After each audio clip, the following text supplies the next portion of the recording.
Cette vidéo-là, suivez jusqu'à la fin. Parce qu'en fait,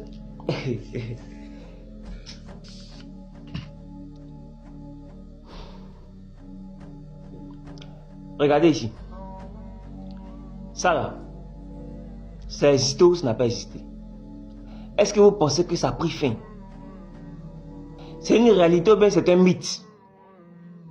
Donc quand vous regardez ça là, vous regardez ça là, quand vous partez vous asseoir aujourd'hui sur YouTube là, tapez n'importe quelle guerre, tapez n'importe quel coup d'état, vous allez entendre le même nom d'un pays dans tous ces différents pays là qui ont subi une crise, que ce soit le Rwanda, que ce soit en Sierra Leone, que ce soit au Libéria, que ce soit au Nigeria, même un pays dont ils n'ont pas colonisé, les noms étaient cités là-bas.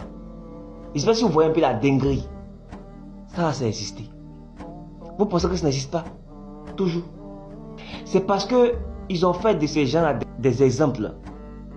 Voici pourquoi il y a certains chefs d'État africains qui, ayant vu ça, comme ils ont peur de mourir, parce que je dis toujours que les Thomas Sankara, c'est des garçons. Babo Laurent, c'est des garçons. Les Sylvestre Olympia, ce sont des garçons. Les Kadhafi, c'est des garçons. Elle dit, eux, ils ont vu ça, par exemple, ce que la France faisait avec Jacques Faucard. Il a existé. C'est lui, on l'appelle Monsieur France Afrique. Donc, vous êtes tous au courant que ça existe toujours. Ça existe toujours. Il n'y a pas quelqu'un qui vient dire le contraire. Parce que la simple vidéo d'Alpha Condé qui est arrivé ici en Côte d'Ivoire, en compagnie des autres présidents africains, qui se fait recadrer en direct par son homologue, nous fait tout comprendre à la base. Tout. Donc, Gbagbo, c'est garçon. C'est-à-dire, lui, il a vu ça et puis il dit, bon, je vais aller quand même contre vos intérêts. Vous ne voyez pas à quel point l'Afrique francophone, on a les mains liées. Dans la zone CEDEAO là. Vous ne vous rendez pas compte à quel point on a les mains liées. À quel moment est-ce que vous devez lutter contre vous-même vos propres frères? Il n'arrive pas à comprendre cette partie-là. En fait, c'est une dinguerie, en fait. C'est comme si c'est une malédiction, en fait. Quand vous vous asseyez, vous regardez vous-même votre propre développement. 65 ans d'indépendance sont passés. Je ne sais pas si vous vous rendez compte. 65 ans. Et on nous sort un bilan de bitumage.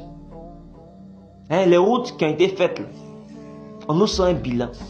Et on nous dit que pendant les 15 dernières années, la Côte d'Ivoire a eu à faire 2014 km de bitume. Ça dit, ils ont fait route là. 2014 km de bitume. En 15 ans. Je ne sais pas si vous vous rendez compte de la dinguerie, de la lenteur. Je ne sais pas si vous vous rendez compte.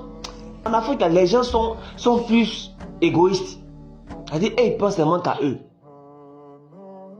Et ils pensent seulement qu'à eux.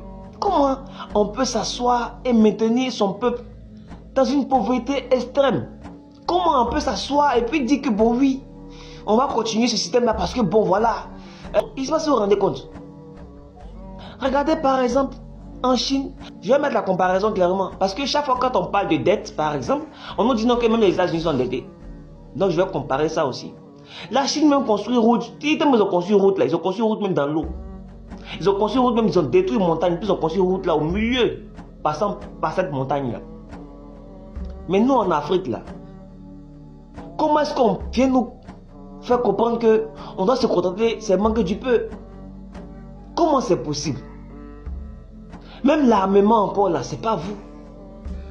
Le Bénin là, Patrice Talon, il a expliqué. On a vu un peu la conférence de 2022. Talon et puis Macron. Même armement encore, c'est pas vous. Mais un mode, comment vous allez comprendre que vous nous mettez en retard au fait? On est en retard, on est en retard, hein.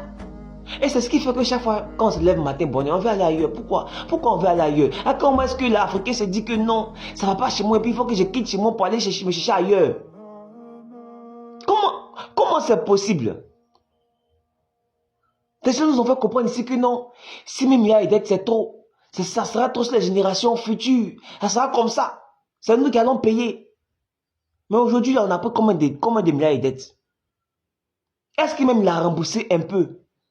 Aujourd'hui, lui, il travaille. Il a des avantages. Il a les budgets. Lui, là, son enfant, jusqu'à l'Ascaras, il n'a pas besoin de trucs. 1 milliard seulement. Même si tu as remis 1 milliard à ton enfant, il n'a qu'à dépenser 1 million par mois sans rien faire. Il ne faut même pas travailler. Rien. 83 ans, pendant 83 ans, il peut vivre avec.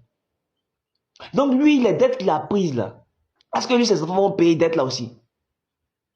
C'est nous qui allons payer. Parce qu'on on est déjà pauvres. On est dans le pays, là, on cherche à quitter le pays même pour aller ailleurs. Comment est-ce que les Africains peuvent se combattre entre eux-mêmes pour des intérêts des autres, au lieu de eux-mêmes des propres intérêts?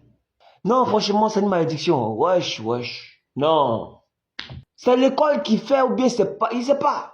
Même l'école, encore, ça nous apprend seulement que les Gorbatchev, la crise de Cuba, avec tout ce qu'on a vécu comme histoire ici en Afrique, là. Les Nelson Mandela qui doivent enseigner, tous ces trucs-là. Non, franchement, c'est incroyable. Putain.